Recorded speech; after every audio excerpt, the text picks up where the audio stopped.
Hello and welcome to Guns and Gear. Since I've been here on YouTube, I've posted quite a few videos talking about personal security, self-defense, right? And specifically, the use of a handgun in that role. The handgun is something that we can carry with us throughout our day, something we could leave our home with and take with us.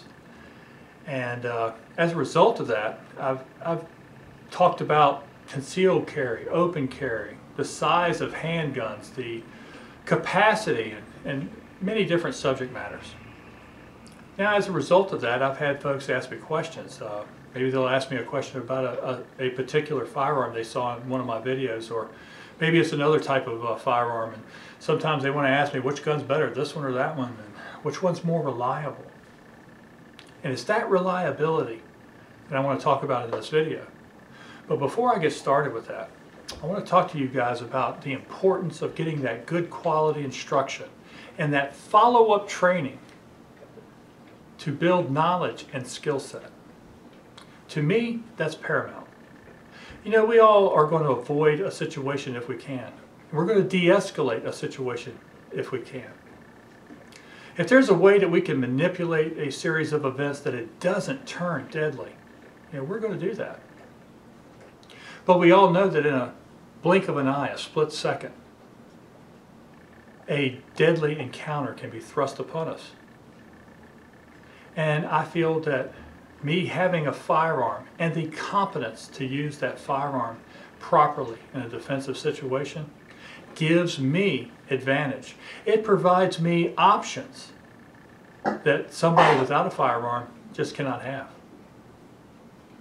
So I think that quality instruction, that follow-up training to build knowledge, to build competence is paramount. Now, I took my first handgun defensive course back in the 1980s.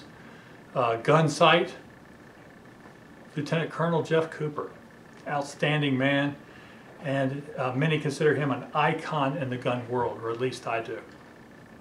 I also had my first experience receiving instruction from Clint Smith, who was there before he founded his own school, Thunder Ranch.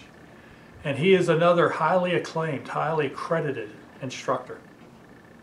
And I have chosen to seek out these experts, these guys that are the top of their field. And I've been to several different facilities, several different instructors over the years, gaining that knowledge.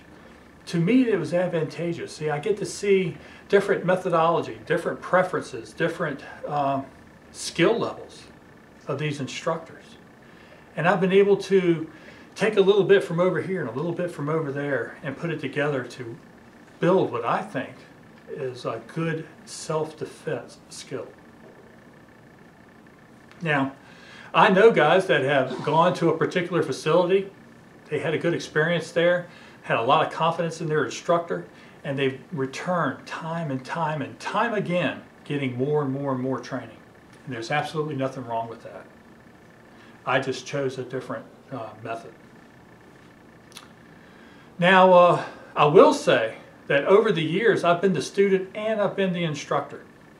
And whatever role that I've played at whatever course, I've always seen someone there from law enforcement, someone there from the military, often both in these courses.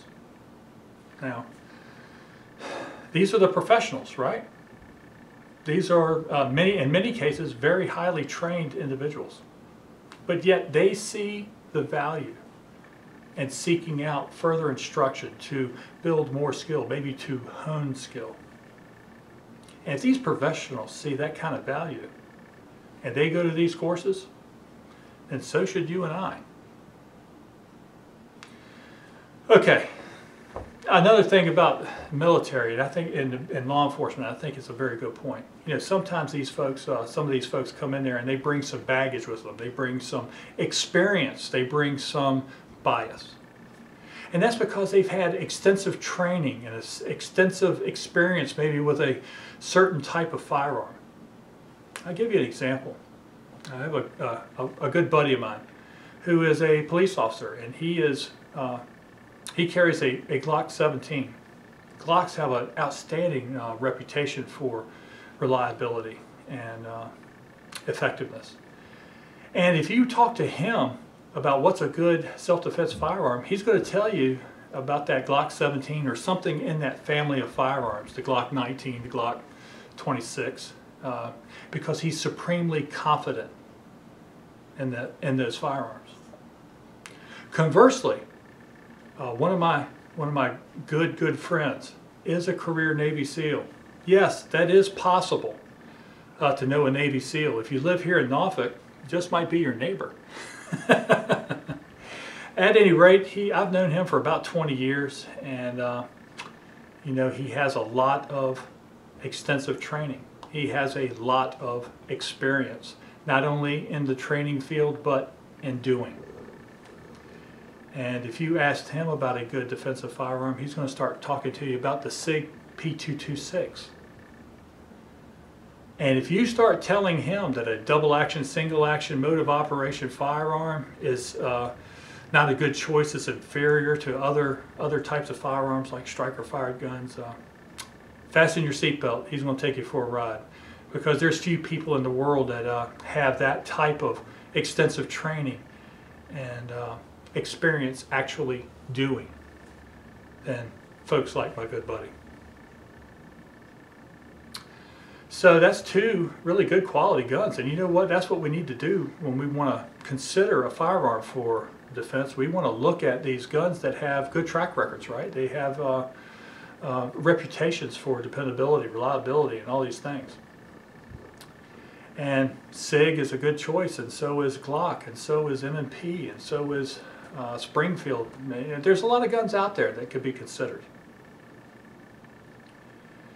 Once you've done that research and you've made that choice, it's still incumbent on you to not live off of past reliability, past track records, but you have to confirm that the firearm that you just purchased meets that criteria. Now, there's a lot of ways that people talk about torture tests and reliability tests, and I'm going to share with you what mine is.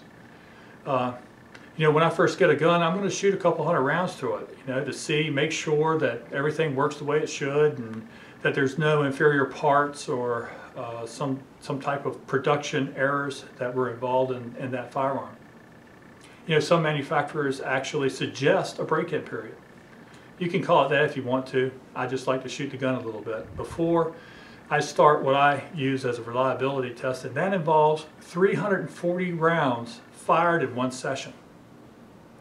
Why 340? Well, I use 300 rounds of full metal jacket round ball type of ammunition, and when I'm going through that ammunition, and first of all, let me say that it's important to do it in one session. Not 50 rounds here, 100 rounds there, whatever. But you want to really put that gun through its paces. You want to let it get heated up, get dirty, and all these things, and make sure that it remains to function reliably. As I go through that 300 rounds of full metal jacket, man, I'm checking to make sure that the gun reliably locks back on the last round fired, that magazine's drop free. I'm going to be looking at the sights and how they're set up. I'm going to be looking at the trigger and reset and all these things, and getting to know that gun very well, right? If the firearm goes through that 300 rounds without any firearm related stoppages, and I say firearm related because, you know, I'm not going to exclude a dud round of ammo or maybe a problematic magazine, but I want to focus on the firearm itself. If the firearm reliably makes it through the 300 rounds, then I'm going to immediately start loading it up with that 40 rounds of premium ammo. Now, why 40 rounds? Again, you know, the premium ammo is often sold in 20 round boxes, so get a couple boxes of the ammunition that you would like to carry in that gun. If it makes it through that 40 rounds reliably, then to me, it's suitable for me to carry for my personal protection, for the self-defense. Now, I know a lot of people, they talk about, you know, 1,000 rounds, 2,000 rounds, whatever. If that's what you want to do, that's fine. But what I've learned over the years is that this simple test, this amount of ammunition, is a good, reasonable test of the gun to see that if it's reliable enough to use for defense. So, something for you to consider. At any rate, thank you for stopping by and watching my videos. I always appreciate that. And remember to shoot straight, on the range and in life. Thanks.